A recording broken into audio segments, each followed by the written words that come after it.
Good morning. Good morning. Good morning. Good morning. Happy Friday, listeners. Welcome back to the Empower Her Experience Podcast.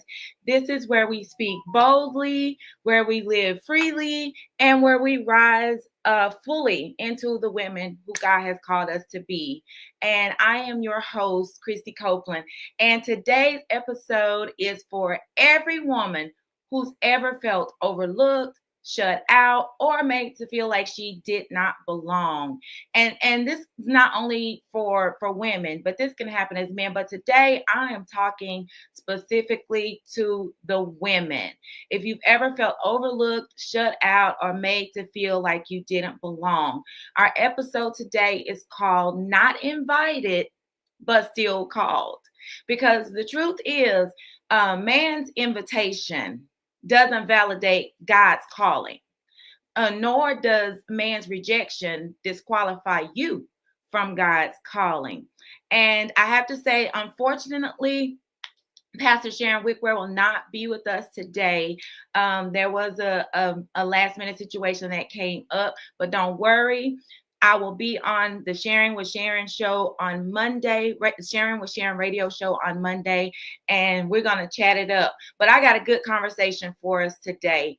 We're going to talk about having the courage to be in rooms that weren't ready for you.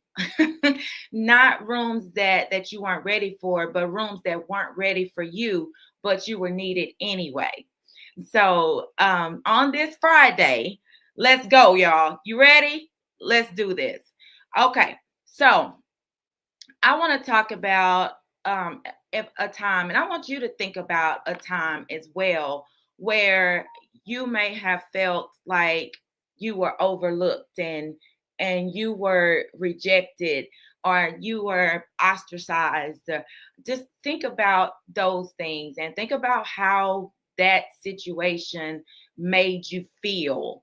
I've experienced rejection many times, and being ostracized due to not being in the same organization or being in the same church, been overlooked for promotions and positions due to being a woman when I was actually doing the work, but they gave the man the title, and let me do the job. So those types of things happen. And one of the things that sticks out to me the most is years ago, I was actually in a situation where I was told to my face by someone that I was not their choice, that they wanted someone else first. And I was in shock and I was in disbelief that this person was standing up in front of people saying this to me, and but then I remembered in that moment that what, it doesn't matter that I'm not your choice.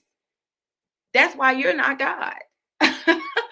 and I didn't need their validation or their acceptance because I was chosen by God, and that's all I needed. So I also have discovered that when a man closes a door, God will open up a window, and then if they want to seal that window shut, God gonna take the roof off. Okay. So somebody ought to put that in the chat. God will take the roof off. He will do it. I have seen him do it in my life. So, but I want to talk about, how it's amazing how being left out can shake you, even when you know that you're walking in your purpose. Rejection has a way of echoing lies if we're not careful. And these lies come in a lot of different forms. They come in a lot of different forms. And these lies are echoed by rejection. The lies that you're not enough. Rejection whispers that you're lacking, whether it might be skill, whether it might be beauty, whether it might be your value or your worth. This is especially true when somebody's been cheated on or somebody is dealing with abandonment. But I want somebody to drop in the chat, I am enough. I am enough. There's another lie. You'll never be accepted. This is when it convinces you that every door will close. So why should I even try? Now, tell them I'm accepted by God. I'm accepted by God. They might not have accepted me, but I'm accepted by God, and that's all I need. Okay. There's another lie that's echoed by rejection, which says you don't belong here. Even when you're qualified, rejection can still make you feel like an outsider. Can still make you feel like you're an imposter. It can still make you, if you don't belong to the same group or the same clique or the same church or the same religious organization, that you don't belong.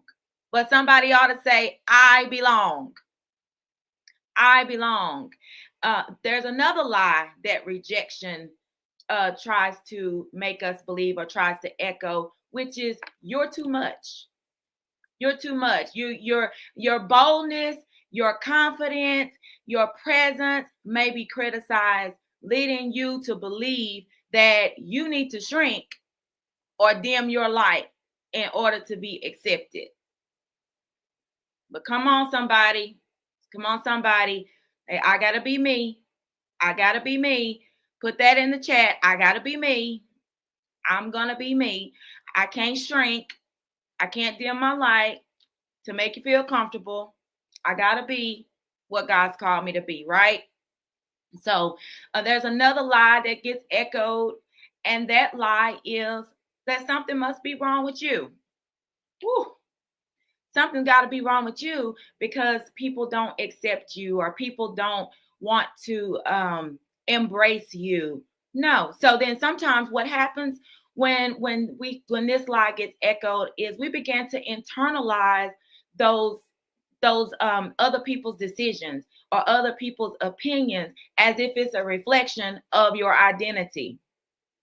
Whew. My goodness. We start to think something's wrong with us and internalize when a lot of times it has nothing to do with us, but it's all about the insecurities that they are carrying. Ooh, hey. Oh my God. Somebody put a fire emoji in the chat right there. Have nothing to do with you, but it's about their insecurities. So it's not a reflection of your identity. Another lie that is common that comes with rejection is if they didn't choose you, God must not have either. Oh my goodness. Who's the devil ever told that lie to? If they didn't choose you, then God must not have chose you either. Because why? Because rejection can have a way of blurring your spiritual confidence and distort how you view God's plan if you feed into that lie. But I am so glad that God is not like man. Even when I'm not man's choice, I'm God's choice. Hey, and that's good enough for me, right? So anybody put that in the chat. Everybody put that in the chat. I'm God's choice. I am God's choice. Another lie that the enemy tries to feed us is that you have to work harder to be loved and seen. That's a big one right there. That's a big one, especially in this time that we live in with the social media, how people think that there's so much that they have to do in order to be seen or to be loved. But you know what? God sees me. God sees you. And most of all, you need to see yourself. Woo, that's good. That's good. I see myself. Somebody should put that in there. I see myself. And God sees me. And so when that lie is presented into our mind or our thoughts, it creates a belief that love and acceptance and our value must be earned, but not inheritedly received. Guess what? When I was born, I earned it.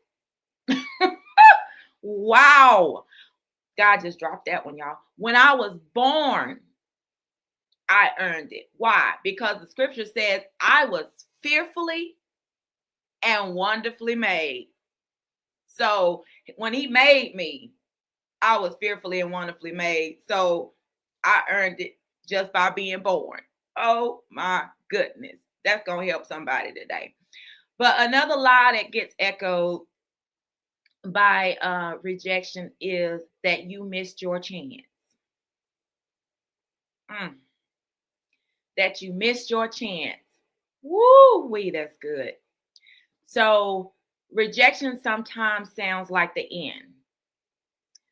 Convincing you that you missed your moment or that you missed your calling. But I heard something last week. So I was in this event last week and Miss Oprah was there. And Oprah talked about her journey to getting to where she is. And one of the most impactful things that she said that I will take with me for the rest of my life. She talked about all the challenges that she went through. But she said, when I'm obedient to God, then I know I'm right where I need to be when I need to be there. Oh my gosh. I said that was the price of my ticket. When I am obedient to God, then I know I'm right where I need to be. I know I'm right where I need to be when I need to be there. And there's nothing that can be done to stop it when I'm obedient to God. Woo! That is so good. Somebody put obedience in the chat. Obedience. Oh my gosh. So, and sometimes, and we talked about all these lies now, but sometimes the hardest battle isn't the external battle that we fight, but it's the internal wrestling that we deal with. It's the internal thoughts. It's internalizing all these things because the enemy loves to plant seeds of doubt in moments of rejection. Why? Because when you've been rejected, that's a vulnerable place for you to be in. So why not play on that vulnerability by planting seeds of doubt? So that's the enemy's plot and his plan. Because if he can get you to make you feel like you're not good enough or that you don't belong, that you'll stop trying to seek after what it is that God has for you, that it'll discourage you enough to where you won't keep going or you won't keep pursuing what God has for you. And so I want to talk about sometimes where you've been in rooms that you were qualified to be in, but because of your gender as a woman, you found yourself in rooms where you were fully qualified to be in, but still felt like you didn't belong because of how the other people treated you. And in those moments, you have to have something that helps you stay grounded. And the one thing that helps me to stay grounded is knowing that God has a purpose and a plan for me. And as I said, what Miss Oprah said, that's actually something that I have discovered in my own life, that if I'm where I need to be, then God, I'm right where I need to be. If I'm obedient to God, then I'm right where I need to be. And also, I think about Jesus, right? Jesus was not accepted by everybody. He wasn't loved by everybody. He was not embraced by everybody. Even the people he grew up around, even the people in his own town, his own people did not embrace him. So I take that mentality going into life is that everybody didn't accept Jesus. Everybody not going to accept you, Christy Copeland. But guess what? You can't let it stop you. I can't let it stop me. Can't stop, won't stop. Come on, come on, come on. Put it in the chat. I can't stop, won't stop. Because staying grounded isn't about proving something to people. It's about remembering what God said to you and about you, which is before you were formed in the womb, he knew you. and that you were fearfully and wonderfully made. So, and he said, many are called, but few are chosen. He didn't just say man is called and woman's not. Woo! I know somebody ain't gonna like that, but that's all right. God's got my back. All right, but staying grounded. This is not about proving something to people. It's about remembering what God said to you and about you, and that obedience is going to put you right where you need to be. Oh my goodness. So now that we talked about that, I want to talk about some truth. Now, this right here, I believe is going to resonate with a lot of women, especially in the industry that I'm in. So let's talk some truth. Strong women. Do I have any strong women on here? Some of us are strong and we're tired of being strong. But strong women often carry themselves with authority, clarity, and purpose. And sometimes this can be intimidating to individuals who feel insecure or feel threatened by their presence, by their capabilities. And her strength or your strength shines a light on their insecurity, as I said earlier. So why do we think some people, try to keep other people, especially strong women, out of important spaces, try to keep them from getting important opportunities? Wow. It happens, y'all.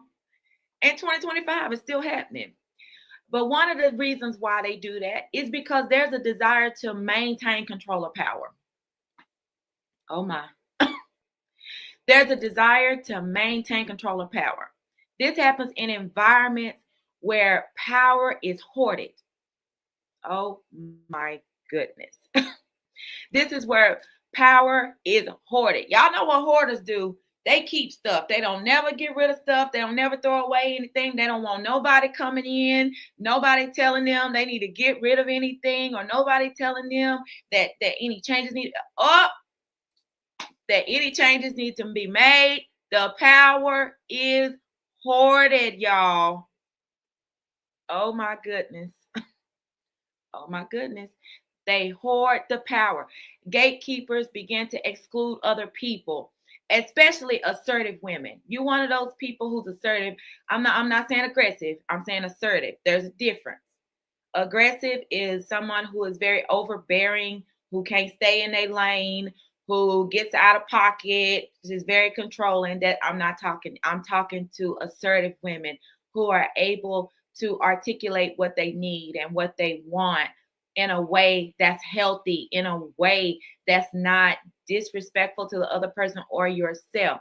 But gatekeepers try to exclude assertive women to maintain their status quo and to avoid challenges to their authority. Why? Because a lot of times when you're a woman who can make it work, make it happen, make it do what it do, a lot of times it sheds a light on someone who may be weak in those areas. And instead of learning from somebody that can help them, they'll try to do things to maintain the control and power. They feel like if they let her in, they're going to have to share the spotlight. Woo-wee! If they let her in, they're going to have to share the spotlight. Another reason that they try to keep strong women out is a lot of times culture and gender bias. This is systematic sexism, and sometimes unconscious bias still plays a role. Like some people, even other women, can subconsciously believe that women should not be in positions of leadership or influence. It's okay for you to be behind the scenes doing the work, but you can't be out front and people can't know that you're in position of leadership. Oh, did I say that? Wow. So it's okay for some of them to believe you should not be in positions of leadership or influence, but it's not okay for you to be in those positions. But it's okay for you to do the work behind the scenes and let someone else be out front taking the credit. Wow. Oh my goodness. She's too much. She's too much. That becomes the excuse to keep you from being just enough. So why? so that you'll shrink so they can feel comfortable. All right. So another reason that they try to keep strong women or just assertive women out of opportunities or places because of fear of change or disruption. Woo!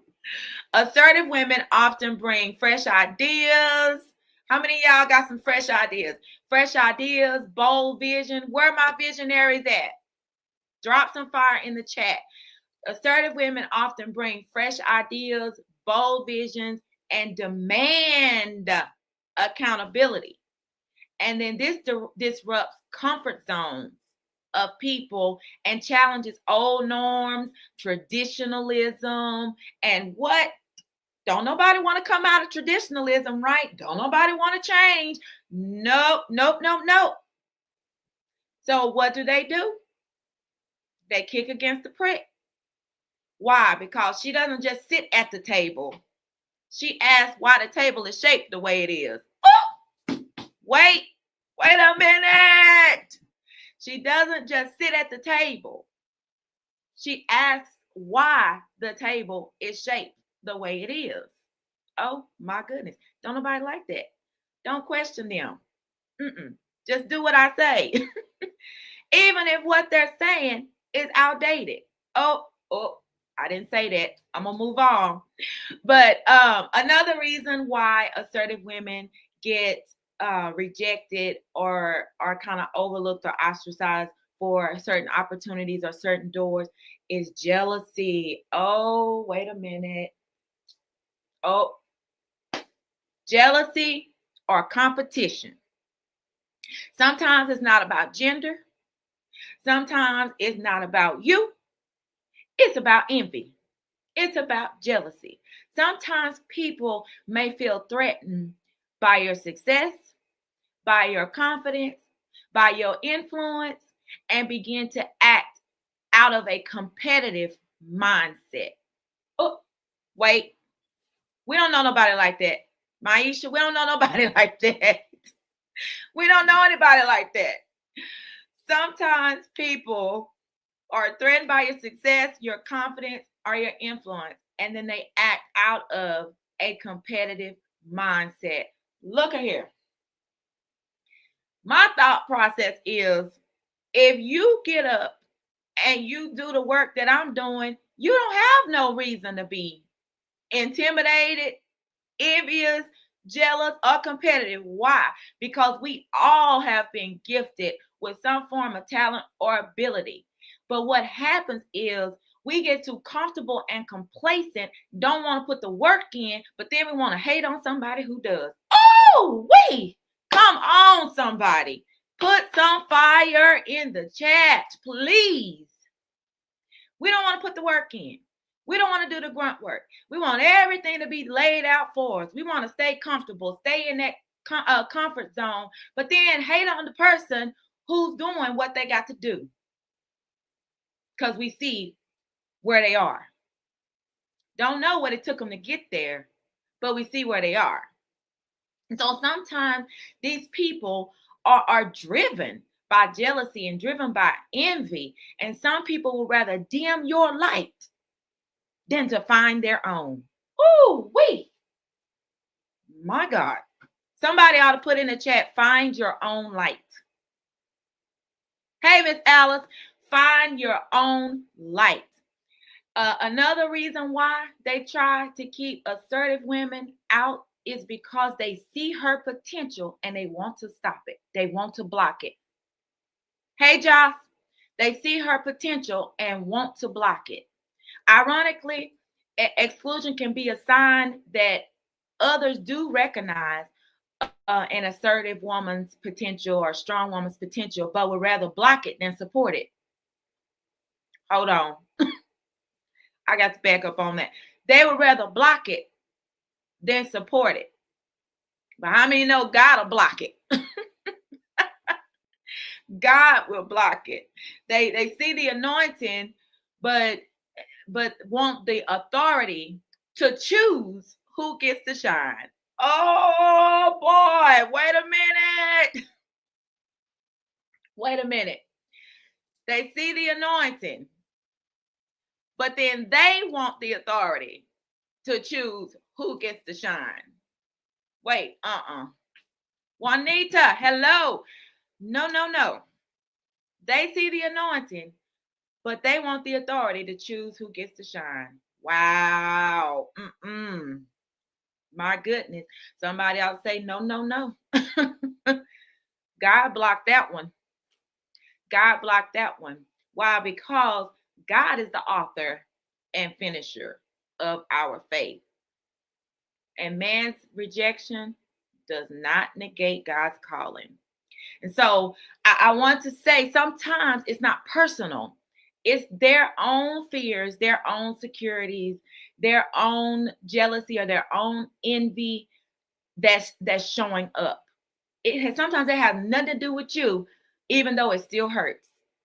It still hurts and it still happens. Rejection hurts, but guess what? It's still happening. And sometimes we internalize it and we think it's something wrong with us, but no. 99% of the time, it's not you. It's something to do with them. So now I want to talk about this.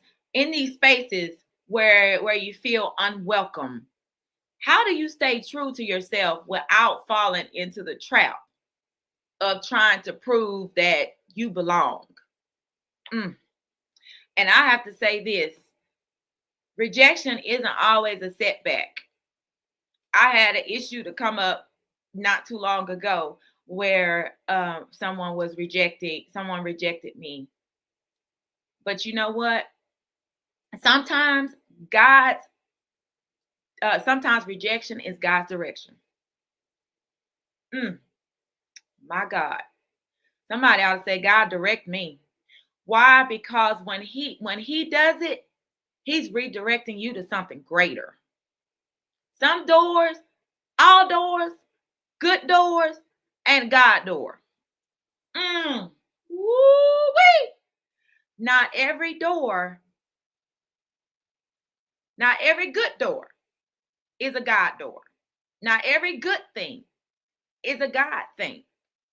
So sometimes God will allow us to be rejected, which still hurts, but it's God's redirection to something greater.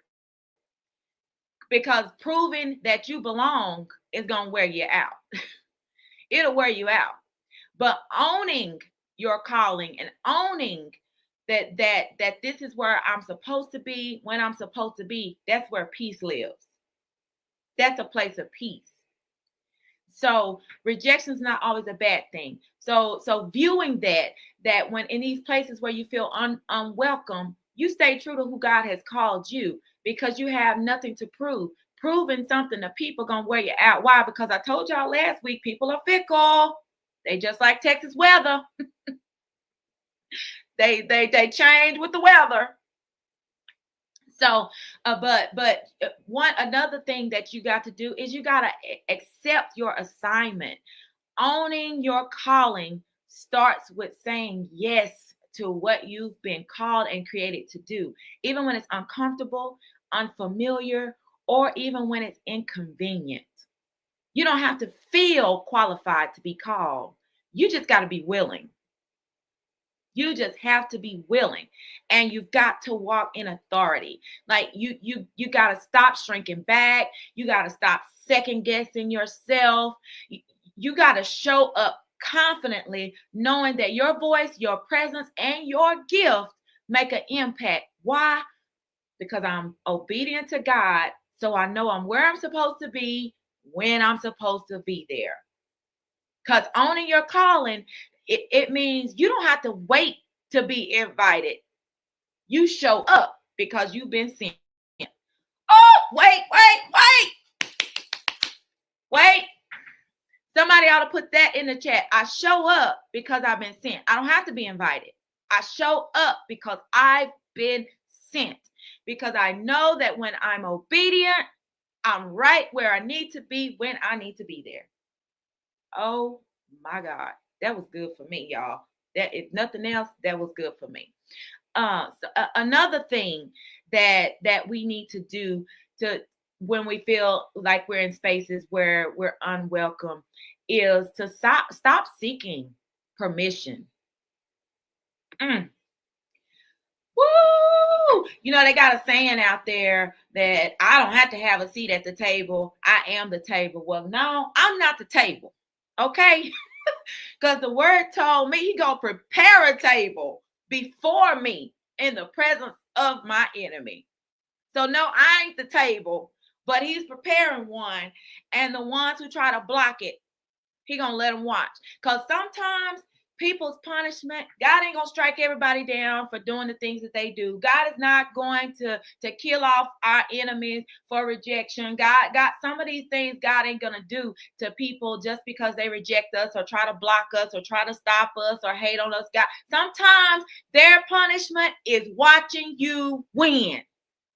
Oh, wait a minute.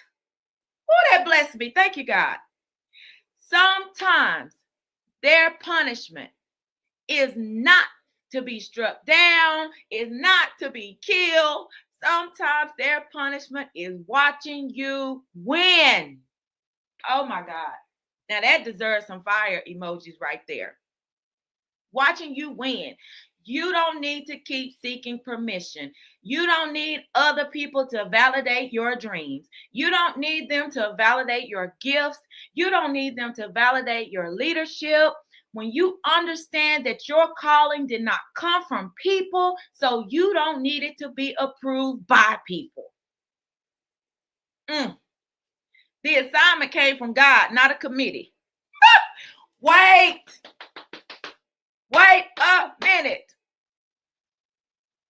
The assignment came from God, not a committee. This wasn't no conference call. Oh my gosh. So, and then another thing that we need to do is use our gifts, use them with purpose. Don't just do anything. Use your gifts with purpose, with a spirit of excellence. Recognize that your gifts, they're not just random. They're not random. Your gifts are not random.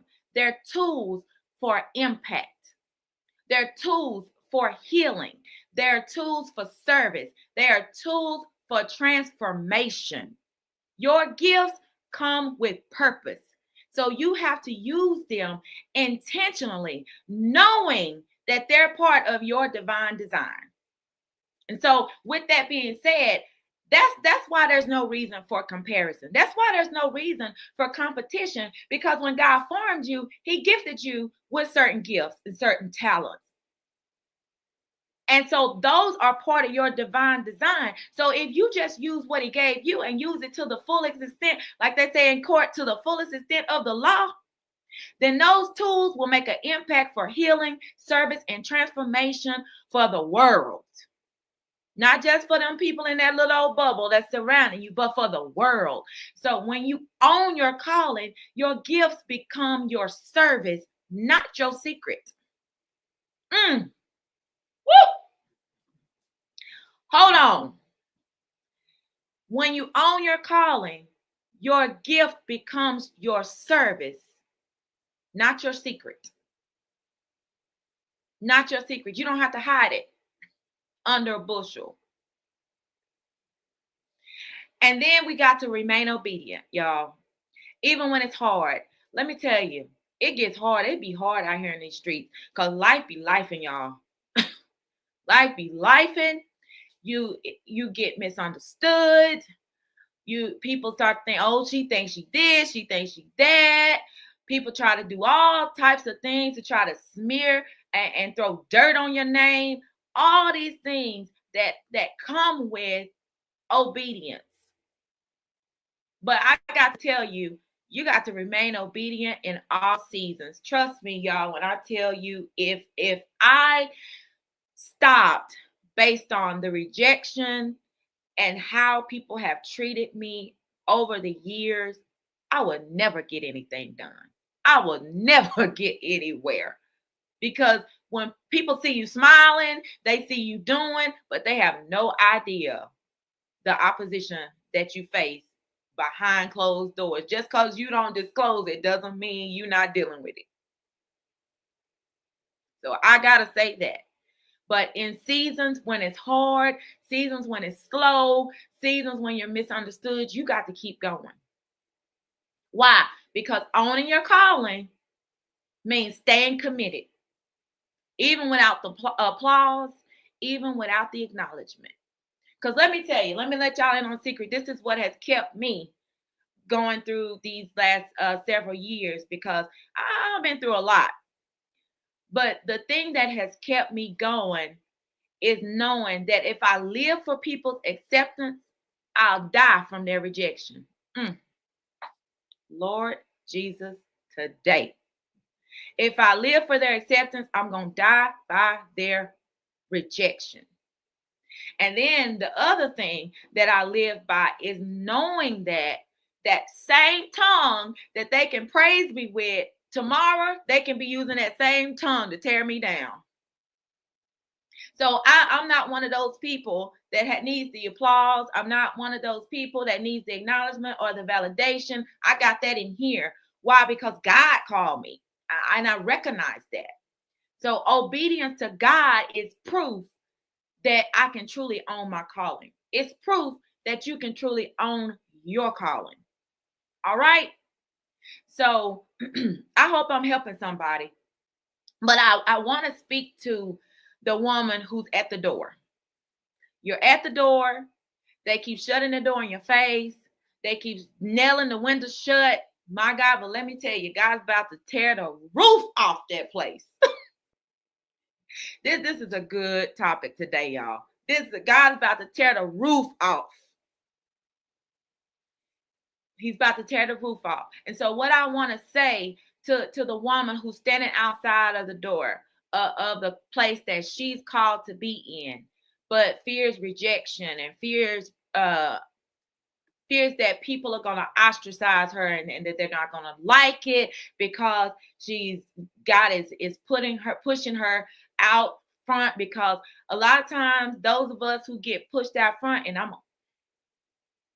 those of us who get pushed out front are the ones who like, no, God, you can keep me in the back. And a lot of times it's not because it's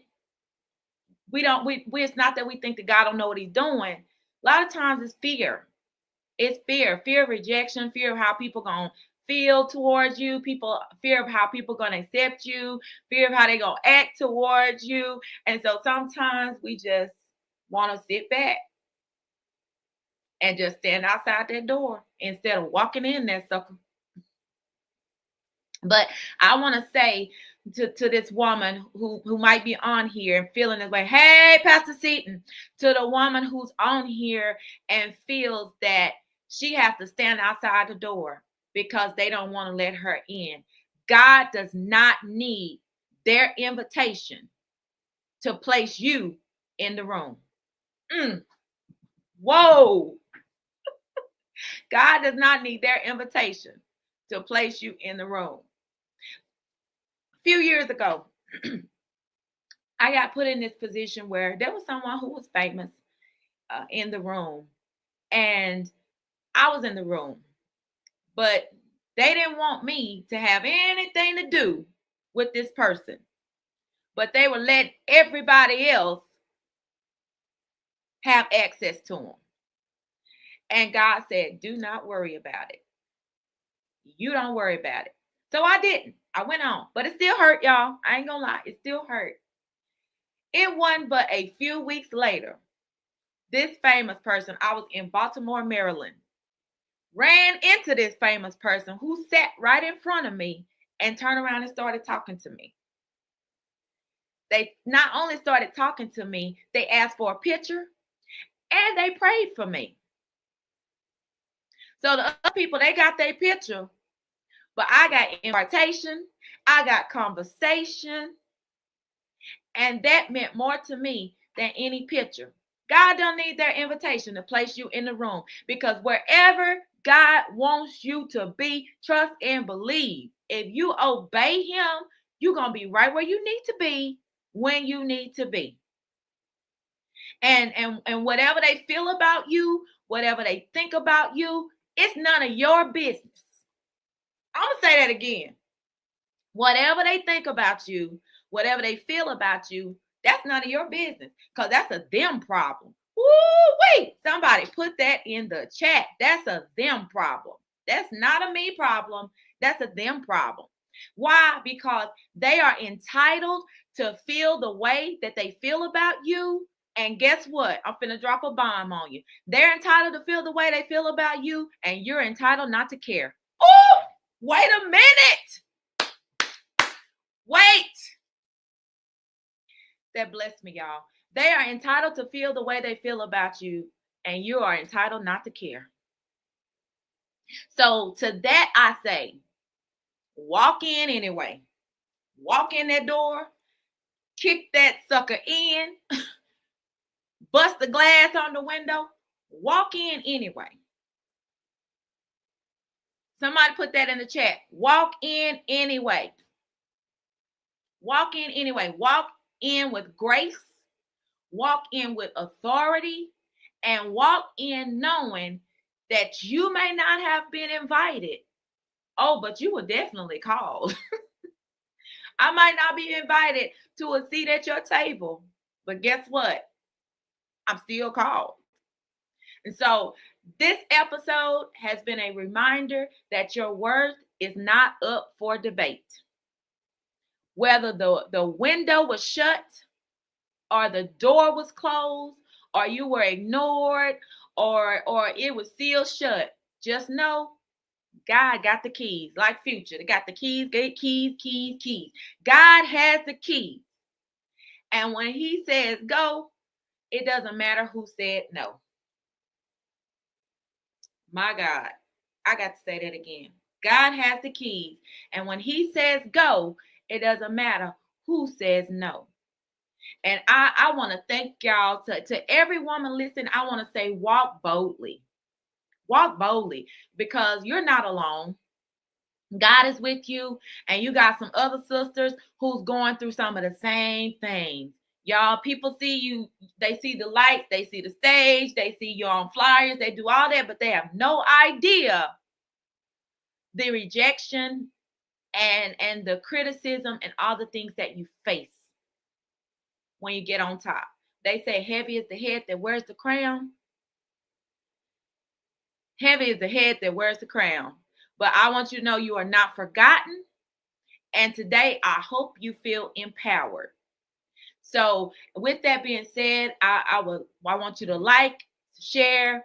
I want you to subscribe to our EmpowHER Experience page if you have not, and share this episode with somebody who needs to be reminded that they still belong and that they are enough, y'all, because we got a lot of people dealing with that. We have a lot of people dealing with rejection in relationships and families and churches and organizations. A lot of people dealing with rejection. And so I hope that this has really helped someone today. And as always, I thank y'all. Hey, Cheryl, I thank y'all for tuning in. But I want to say a couple of things before I get off. I want to invite y'all to the EmpowHER Experience 2025 that's going to be taking place next Friday and Saturday, y'all. Next Friday, the 27th and 28th in Gilmer, Texas at 613 West Cass Street in Gilmer, Texas. It's going to be a weekend of empowerment and encouragement. Oh my gosh. And though Pastor Wickware wasn't on here today, she's going to be my special guest during the conference. And we're going to talk about balancing boss energy with soft girl living. I can't wait for that conversation. But you're going to have an opportunity to get a professional headshot. Y'all know we all need headshots, because guess what? God's about to take the roof off. You got to get ready. We got to prepare.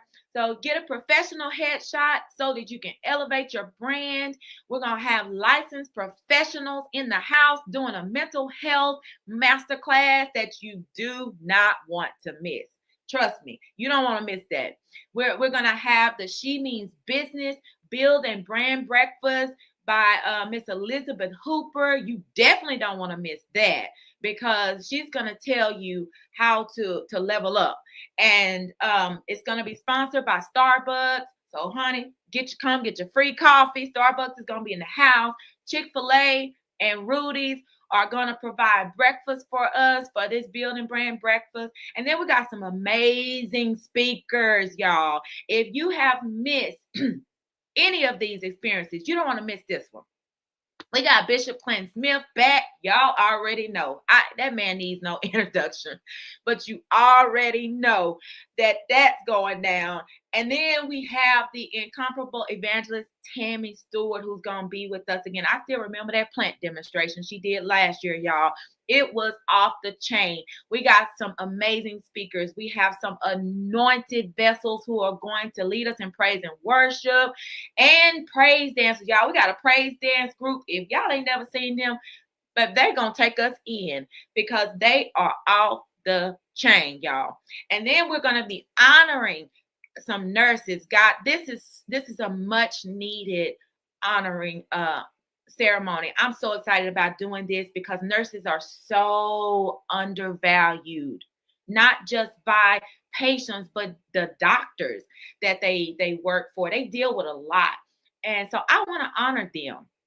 And then we're going to honor one of our community beacons, which is the Wellness Point Strengthening Families program. This is an amazing program that has helped building not just families, but generations. Y'all, and so we got some amazing vendors. Lacey's Fuzz and More is going to be back in the house again with those good brisket tacos and spuds that everybody is still asking about a whole year later. So y'all, you don't want to miss this. And then we have so much more. So much more. I don't want to give it all away, but we have so much more. You just need to be in the place to experience all this goodness. Okay? You got to be in the place to experience it all. And trust me when I say you will not regret being in the room. Okay? You will not regret being in the room. If you do, come tell me after the conference, okay? Come say, you told me I was going I wasn't going to regret. Wasn't going to regret being in the room, but guess what? I did. So you come tell me after the conference if you did. But we will be at the Solid Rock House of Praise Church on June 27th, 28th for the EmpowHER Conference. Y'all, I thank y'all. I love y'all for tuning in. And Juanita, I got your shirts. And as always, thank you for tuning in to the EmpowHER Experience Podcast, y'all. Thank y'all. I love y'all. Tune in next Friday. Even though the conference is going on, I still got a word for you next week. So until next week, you keep walking in power. And guess what? Be amazing today. I love y'all. Have a blessed weekend. Bye.